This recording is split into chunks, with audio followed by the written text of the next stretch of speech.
Past گزرا ہوا time. اس video میں پاسٹ کنٹینیوس ٹینس کے بارے میں سیکھیں گے اور ان کے چاروں سینٹنسز بنائیں گے۔ انگلش میں ہیلپنگ ورب واز ور کا استعمال ہوتا ہے اور اردو میں فقرے کے آخر میں رہا تھا، رہے تھے، رہی تھی آتا ہے۔ آئی واز ایٹنگ فوڈ، میں کھانا کھا رہا تھا، یہ افرمیٹیو سینٹنس ہے یعنی مثبت۔ I was not eating food, میں کھانا نہیں کھا رہا تھا، یہ نیگیٹو سینٹنس ہے یعنی منفی۔ واز آئی ایٹنگ فوڈ، کیا میں کھانا کھا رہا تھا، یہ انٹروگیٹو سینٹنس ہے یعنی سوالیہ۔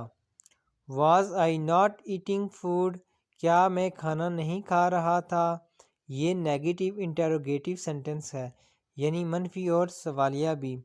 اس پورے چارٹ کو سیکھنے کے لیے اگر آپ دل سے ٹینسز سیکھنے کا شوق رکھتے ہیں تو میری یوٹیوب یا فیس بک پہ اس ویڈیو کو لازمی دیکھیں اور چینل کو فالو اور سبسکرائب بھی ضرور کریں۔